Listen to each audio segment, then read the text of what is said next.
So, welcome back to Sound Bites. As my viewers know, I'm a sommelier, and I think a pretty decent one. But like most occupations, you have not so great, good, and the best. And I have the pleasure to talk to one of the true greats of our industry today. So, Pier-Alexis Souliere is a very accomplished sommelier. Some brief highlights for those that don't know Pier-Alexis.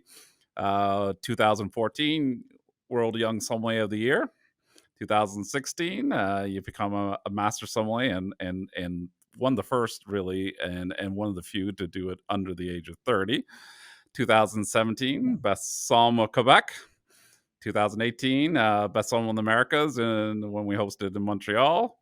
2019, top 10 at the best sommelier in the world in Antwerp, and 2021 best sommelier in Canada. So it's a pretty accomplished list of titles, but also you had some pretty good work history too. Pierre has worked at Dinner by Heston Blumenthal, the Modern, Manresa restaurant in California, some other pretty high caliber restaurants. So I'm happy to say Pierre is representing Canada at the Best Sommelier World Contest coming up next month in France. So that was a mouthful. So why did you become a sommelier? Well, that's a funny story. Um, I come from the country like a lot of Canadian, and I grew up with my grandfather and my family, but we were always like working on the sugar shack or, on the land. And at some point I found myself into college and I had to make a choice, either go into politic or go to the sommelier school. And I had a conversation with my politic teacher, and he said, "Why don't you try the wine thing?" And I just decided to take it a shot, and I never went to university to study politics. So fairly happy about my choice, Yeah, well, actually. I mean, I think a lot of us that love food and drink and make this our career end up pretty happy with it. It's a unique lifestyle and certainly not the norm, but it definitely has a lot of benefits. So, what makes a good sommelier, and why are they important to have at a restaurant? Well, I think they are important from a business point of view to generate revenue. When it comes down to food and beverage, there's two big departments in a restaurant. One of them is the food, which is the reason why people go to restaurant, and the other one is beverage, where people needs to consume at least water, Mhm. I would suggest, and then there's all the alcoholic beverage. It's also a highly responsibility related job when it comes down to and enhancing the guest experience. Mm. I think more and more you will see those people, and more you will see restaurant owner investing into a beverage specialist. Sommeliers is just an old French name that Mm. is a little bit dated, but Mm. we all need a good beverage specialist around us. I'm sure, Mark, you make a lot of people in your surrounding happy that you're there to recommend. Um, I hope so. But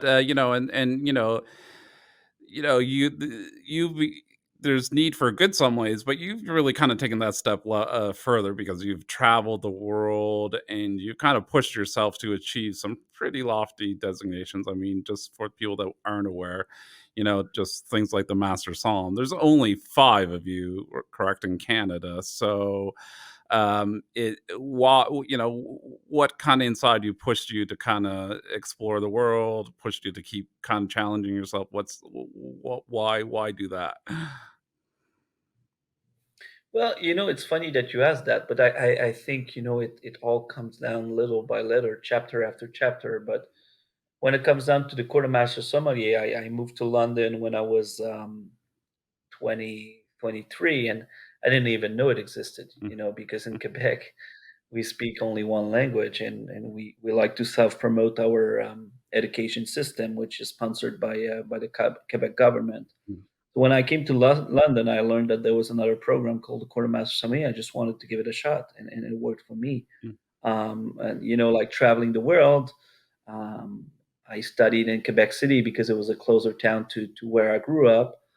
But then after I realized soon that I needed to move to Montreal, and then after Montreal, I realized that if I wanted to continue to develop, I needed to move to Europe.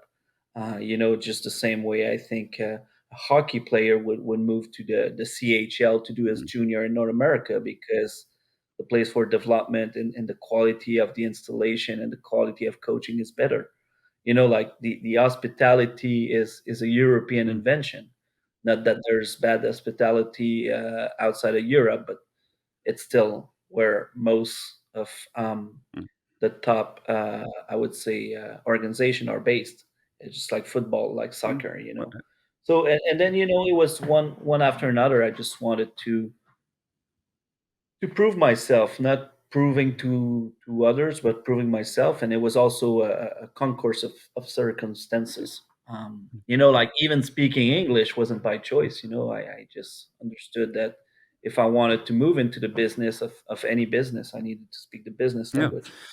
As much as I like speaking So French. speaking of, so all these accomplishments, obviously, Master Somm is a very is known throughout the world as hitting a certain level of wine knowledge and serviceability. And I guess too that now the sommelier competitions are in a way the same idea, that they're an opportunity to kind of put yourself to a world stage and test your knowledge and skills against others. So those that don't know, this next best sommelier of the world competition is coming up in just a few weeks. It's coming up in Paris in France, so I'll be there covering it, and Pier-Alexis will be as one of 68 competitors that really challenge themselves over a few days to of a lot of theory tests, service skill tests, blind tastings. That works its way down to a semifinals list. That's usually what, somewhere in the 10 to 20 range, and then eventually you get the final three on stage. So you've been doing this now for a long time. So when it comes to your preparation now, I assume it's a bit like you're a bit like an Olympic athlete, in the sense that you must be, you preparing yourself and training your body, your mind. Is at this point, in with only a few weeks to go, is it anything left in the theory part, or is it mostly mental, physical that you're kind of thinking about right now in terms of how you get ready? Well, I'd like to discuss that after the competition, if you Yeah, of don't course. mind. But I can certainly give you a few hints. I think when it comes down to World Best Summit competition, we don't really know what they can throw at us. Last time there was a Chinese wine, there was a weird clinic about soil and wine, and like how can you prepare to Yeah. that? I think you gotta gather some expertise. You gotta stay on top of your game, and you just gotta show what you got on that day. Like so. Right now, what my days are looking like is just like trying to relax, trying to spend time with family, trying to smile, trying to do light reading, and just making sure that I don't catch the Mhm. flu. Apart from that, like what do you want me to do? Yeah. I Yeah, of just course. I just want to wait my turn and do what I have to do on that Perfect. day. But again, it's hard to train and prepare for the unpredictable, Yeah. I would say. Yeah, and definitely watching the last one in Antwerp, there was a fair amount of unpredictable and wines that were perhaps out of the norm. So, I mean, just that gives a sense of the viewers, the intense level of theory is incredible, but then the just the expectation is quite immense in terms of knowledge, and being able to recognize just an insane level number of products from around the world, which, yeah, can be, sometimes might be viewed as reasonable or not so reasonable, but we'll leave that to another day. Yeah.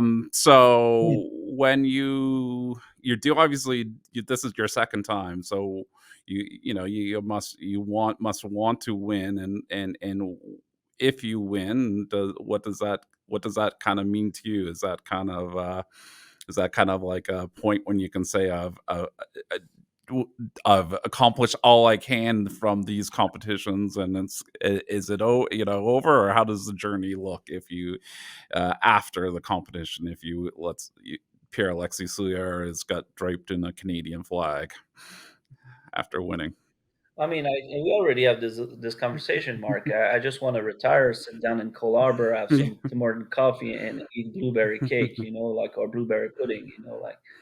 But realistically, I mean, what does that mean? I think the most important part of that competition is being recognized by your peers, and I think that to a certain extent, a lot of my peers are already recognizing my craft and my professionalism. But like it's like I see the best of me of the world competition like a confirmation, right? Because out of those 60 candidates, they're all top notch guys. Like they are really really good.